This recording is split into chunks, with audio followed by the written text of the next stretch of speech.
We are privileged to have on the podcast today longtime college basketball coach and current head coach of the Texas Longhorns, Coach Vic Schaefer. It's an honor, Coach. Thanks for coming on the show. Oh man, thanks for having me. I appreciate you giving me the opportunity today. First off, congratulations. Year 20 as a head coach and 40 overall. Does it feel like a long time, or has that time gone by quickly?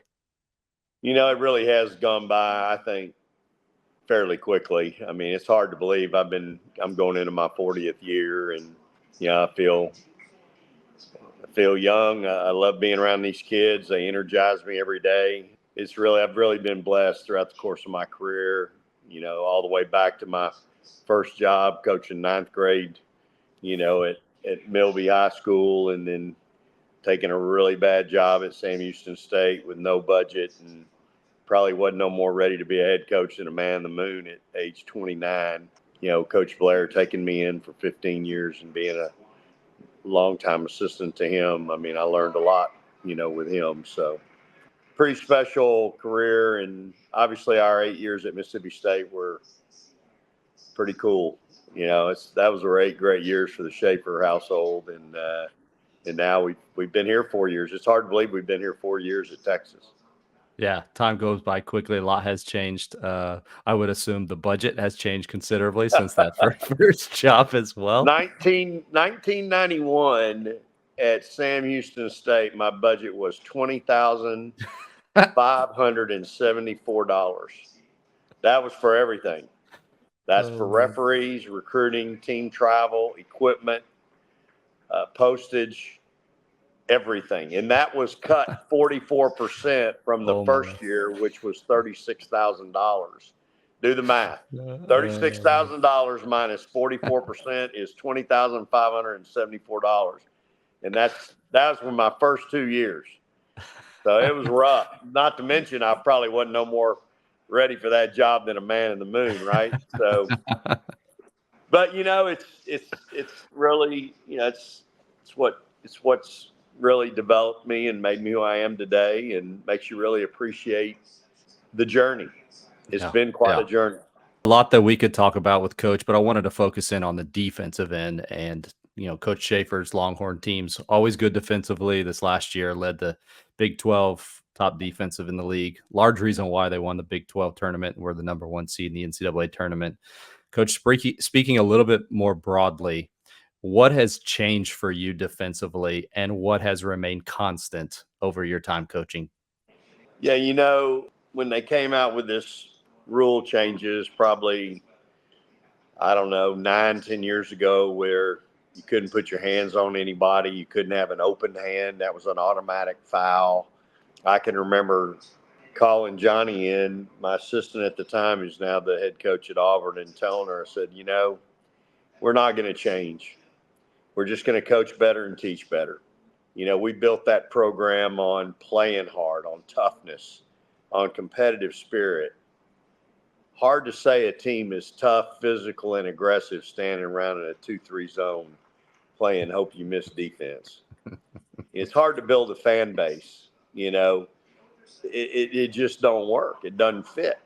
And so that was kind of where I was with it. And I just said, we're going to coach better and teach better. And that's what we've done. And, we still try to play really aggressive, at the same time play within the rules. Heck, the NCAA even adopted my terminology of hot stove, when you place a forearm on or a fist on somebody's hip bone. And so, I still think, fans want to see kids play hard. Hard to say you're playing hard when you're just standing around in a 2-3 zone playing hope you miss defense. So, and I'm not saying there's not a time and a place for that, but for us at Texas, there's not very many times when there's a time and a place for that. I've heard you say before, it's not what you do, but how you do it. And to me, that kind of attitude usually carries with it the assumption that whatever you decide to do system-wise, there's going to be an emphasis on teaching from the coaching staff's perspective.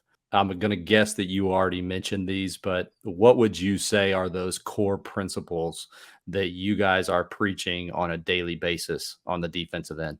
Yeah, when you say teaching, I mean, I've got an unbelievable staff. To me, I have the best staff in the country. They're great teachers. Elena and Blair and Wiz, and Sydney, they teach the game. Elena's been with me a long, long time. Blair and Sydney played for me, but great teachers of the game. And non-negotiables for us are playing hard. That's the cost. That's the price of admission. But that's the piece that I think when somebody describes your team, whether it's our football team, our men's basketball team, baseball team, if they describe your team as a tough, physical, aggressive team, as a coach, you'd like that. But that doesn't say anything about your skill set. Mm-hmm. It don't say anything about your jump shot. Doesn't say anything about how far your quarterback can throw it, or how fast your wide receiver is, or how many miles an hour your pitcher throws a baseball. But if your team was described as a tough, physical, aggressive team, you'd like that. And I think for us, those are the things that when we're recruiting, those are the kinds of young ladies that we're recruiting. Mm-hmm. Those kids that play with an unbelievable energy level, passion level. They just have a motor. Like, it's really hard to play for me if you don't have a motor. We say all the time, I don't want to coach your heart. I want to coach your mind. And that's a big piece of what we do. The energy piece is that's the cost of admission, man. And so for us, that's where recruiting, I think our staff has done an incredible job of recruiting kids that we always say we recruit to a fit, we retain our student athletes, and we develop them. That's just been the secret to our success over the years.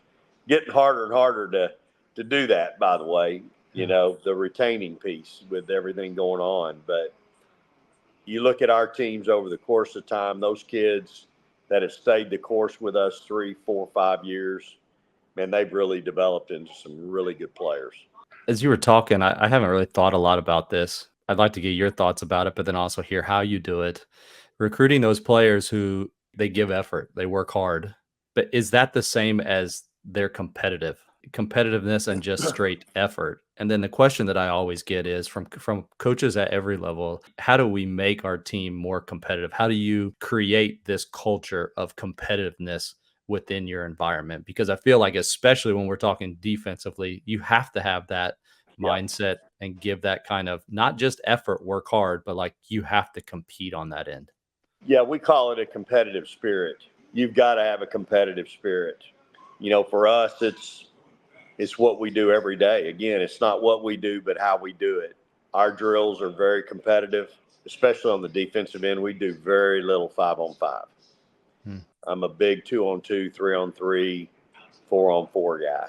We'll do some 5-on-5 stuff once we get into scouting, and we will do some other 5-on-5. But you come to one of my practices, whether it's in late September or March, getting ready for the NCAA tournament, we're doing the same drills, that we started with in September. We're doing them the same way and the same ones in March too. Just trying to create habits. Defense is a learned response. It's just like walking by a hot stove and those coals are red and you put your finger on it and you burn your finger. Well, that's a learned response. You ain't putting your finger on that hot coal again. That's a learned response, right? Defense is a learned response. It's no different. Mm-hmm. One pass away, you're in denial. 2 passes away, you're in help. Shot goes up, butt in the gut, jump to the ball. All those things are learned responses. If you're having to sit there and think every time something happens, you're going to be so tied up, you won't be able to function at all. It's like I told my son when he was a baseball player, if you're up there guessing fastball or hoping curve or sitting on a slider and you never get it, you're going to be sitting down pretty quick. You got to react to the spin on the baseball. That's a learned response. Mm-hmm. The same thing's true in basketball. They go under a screen, you flare it. In order to learn those responses, you got to put your kids through it every day, and you can't neglect it. You mentioned some of the 2-on-2, 3-on-3, 4-on-4. Are there any kind of staples, breakdown drills, small group games, anything that you like to use, and feel free to even kind of describe how you set those up to put pressure on the defense and teach whatever it is that you're wanting to teach within that game. We'll break down 2-on-2 run and jump, 3-on-3 run and jump, 4-on-4 run and jump early in September in our 1 hour, 4 hours a week workouts that we have. I'm a big shell guy. I'll stay in shell a long time if I'm not getting out of it what I want out of it.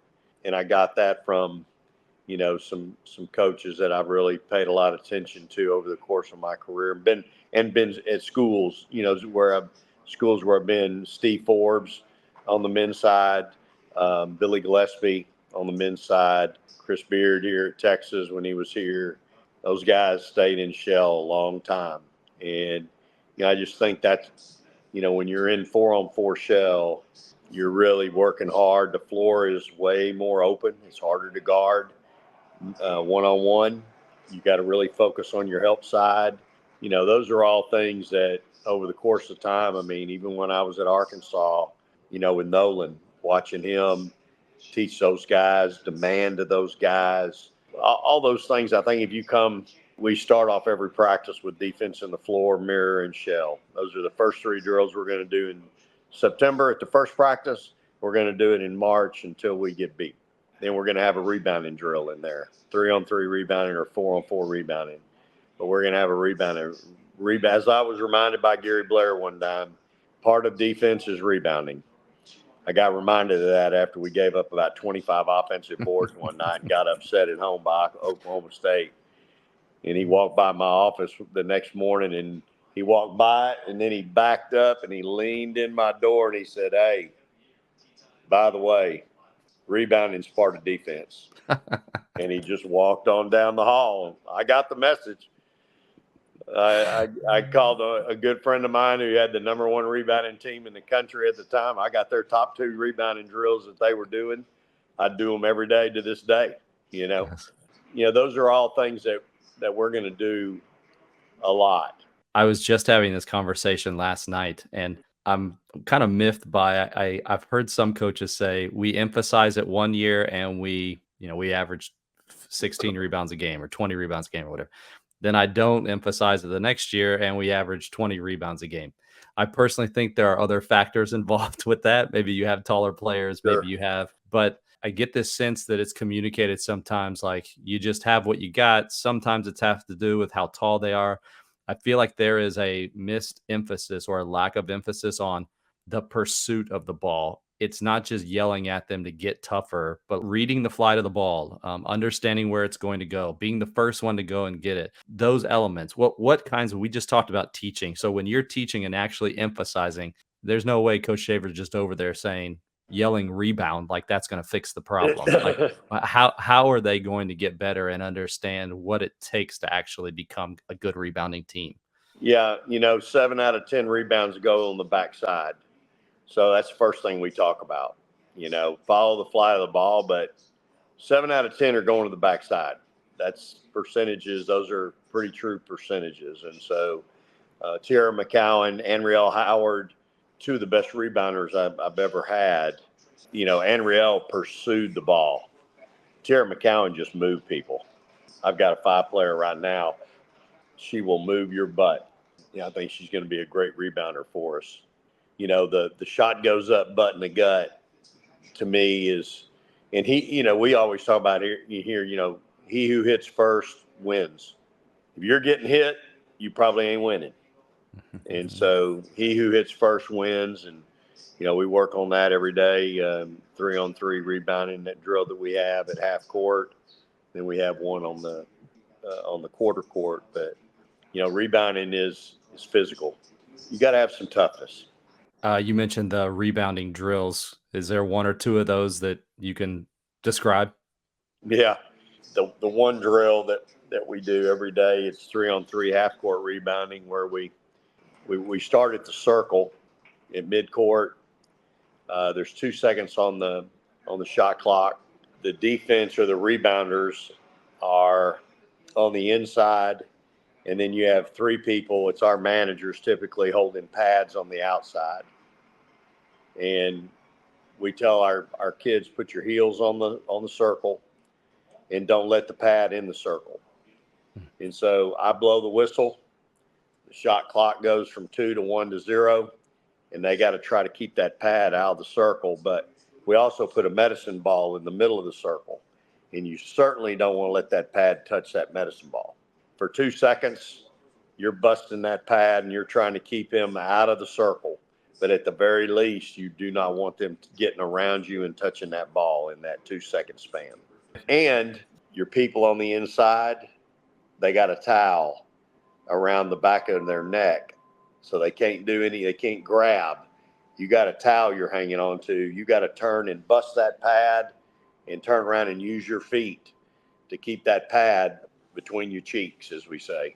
I like that because I feel like too many kids too are playing, playing patty cakes with the person behind them, and ball comes off and their hands aren't ready to rebound and whatever. So yeah, it's good. I like that a lot. Is there anything in games or in practice that you all track that you as the head coach look at, even at like halftime, they come to you and hand you the sheet? Where are your eyes going first? The things that tell you the story about how our team is doing defensively. To me, it's always steals. If we got 1 steal or 2 steals, like, we're not very active. Mm-hmm. We always lead the conference in steals. We always lead the conference in turnovers caused. If we haven't forced 10, 11 turnovers at halftime, we ain't playing very hard. Mm-hmm. And so consequently, not only the turnovers forced, but the steals kind of go hand in hand. I'm also a big field goal percentage defensive guy. I want to know what our field goal percentage defense looks like. If we're in that 30%, 35% at the worst, I'm good.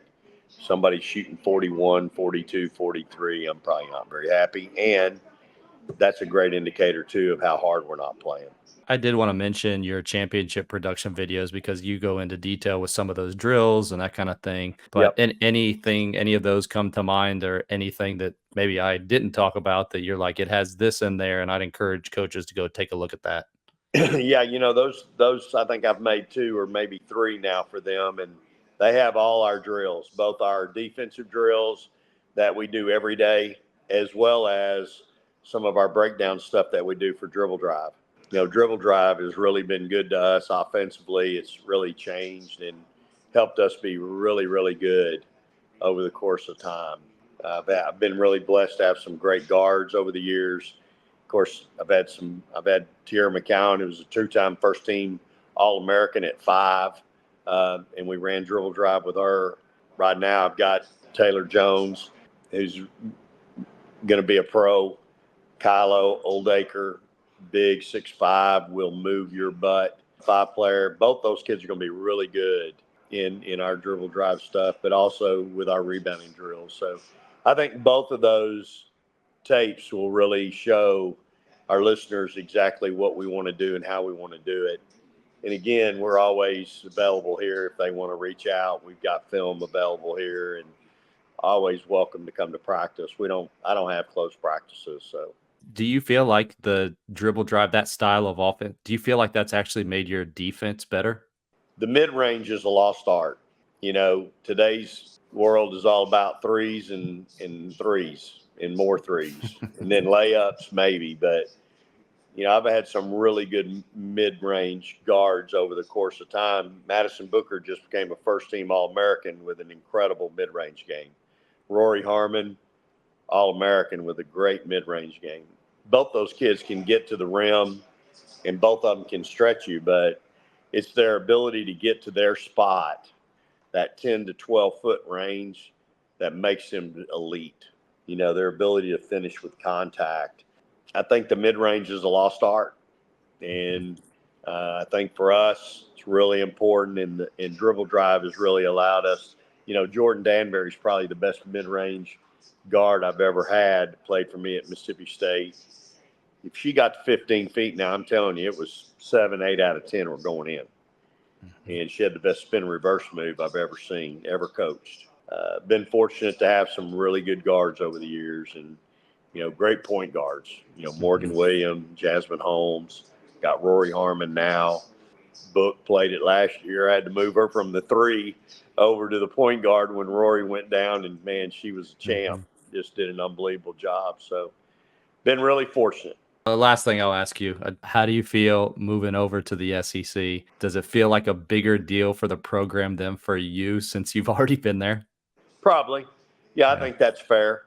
I think at Texas, going to the SEC is exciting.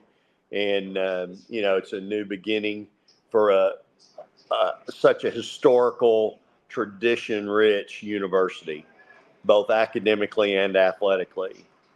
For me, I've lived in that 6 years as an assistant at Arkansas and 8 years at Mississippi State. So I've lived in those waters, for a while, and I'm really familiar with, everybody over there. Great players, tremendous coaches.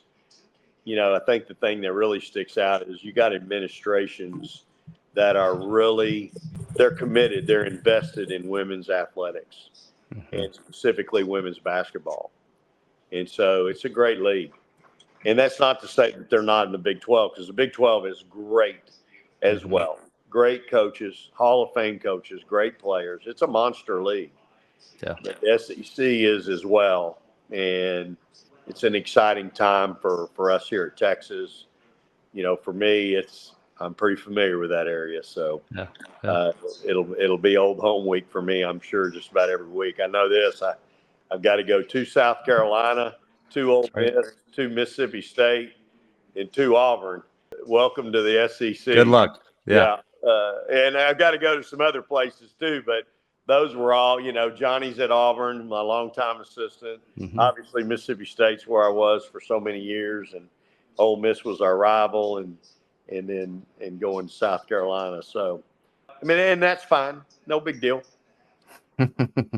I'm looking forward to it. SEC tournament is here in Greenville every year, so looking forward to hopefully catching a game, at least a game or two in the tournament. That's Coach Vic Schaefer, head coach for the Texas Longhorns. Coach, fantastic stuff. Thanks so much for coming on the show. All right. Appreciate your time. Thanks for the opportunity. Praise the Lord, Hook 'em Horns.